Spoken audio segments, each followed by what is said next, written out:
સમગ્ર એટલું મંડળ નહીં પણ સમગ્ર ગુજરાતની અંદર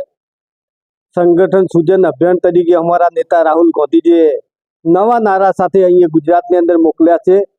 અને નિરીક્ષક તરીકે મોકલાયો. ત્યારે અમે આજે દેત્રોજ અને મંડળ તાલુકાના નિરીક્ષક તરીકે અહીંયા આવ્યા પછી દરેક આગેવાનોને સોંપડ્યા છે અને સાથે સાથે તાલુકા કોંગ્રેસ સમિતિના નવા પ્રમુખોની એક સાયન્સ લેવાની પ્રક્રિયાના ભાગરૂપે અમે અહીંયા આવ્યા અને દરેક સેન્ટ્રલ મંડળને દરેક આગેવાનો સાથે ચર્ચાઓ કરીને નવા પ્રમુખ કેવા જોઈએ, કઈ રીતે કરવાનું અને સંગઠન કઈ રીતે મજબૂત થાય એના અનુસંધાને આજે સાયન્સ લેવામાં આવ્યા અને સાયન્સ લીધા પછી અમે પ્રદેશ સમિતિમાં મોકલશું અને નવા અમારા પ્રમુખ તરીકે ઉપરથી નિમણૂક કરે અને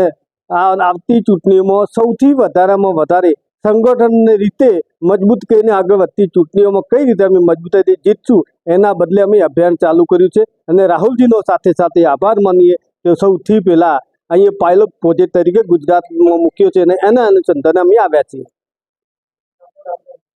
મારું નામ કાંતિભાઈ ખરાડી, દોતાના MLA તરીકે અને જિલ્લા પ્રદેશ સમિતિના નિરીક્ષક તરીકે અહીંયા હું આવ્યો છું. મારું નામ રાજેશભાઈ ગોહિલ, પ્રમુખ અમદાવાદ જિલ્લા કોંગ્રેસ સમિતિ. ઓલ ઇન્ડિયા કોંગ્રેસ કમિટી દ્વારા સંગઠન સૂજન અભિયાન અંતર્ગત પાયલોટ પ્રોજેક્ટ તરીકે સંગઠનની કામગીરીના ભાગરૂપે શરૂઆત ગુજરાત રાજ્યમાંથી કરવામાં આવી છે અને હમણાં જ અમારા નેતા વિપક્ષ નેતા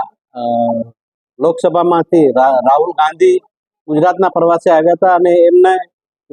ગુજરાતની અંદર તમામ તાલુકાની અંદર સંગઠન સૂજન અભિયાન અંતર્ગત નવા પ્રમુખોની, તાલુકા પ્રમુખોની અને નવા સંગઠનની રચના માટે દરેક તાલુકે નિમણૂકો કરી છે. પ્રદેશમાંથી બે નિમણૂક નિરીક્ષક તરીકેની નિમણૂક કરી છે. એમાં અમારે કાંતિભાઈ ખરાડી છે જે દાતાના MLA છે, એક પૂર્વ ધારાસભ્ય છે ભરતજી ઠાકોર જે બેચરાજીના પૂર્વ ધારાસભ્ય છે. આ તમામ આગેવાનો અત્યારે અમદાવાદ જિલ્લાના દરેક તાલુકામાં રૂબરૂ મુલાકાત લઈ સંગઠનમાં આગેવાનોને સાંભળી અને તાલુકાના નવા પ્રમુખ તરીકેની નિમણૂક માટેની પ્રક્રિયા હાથ ધરાય છે.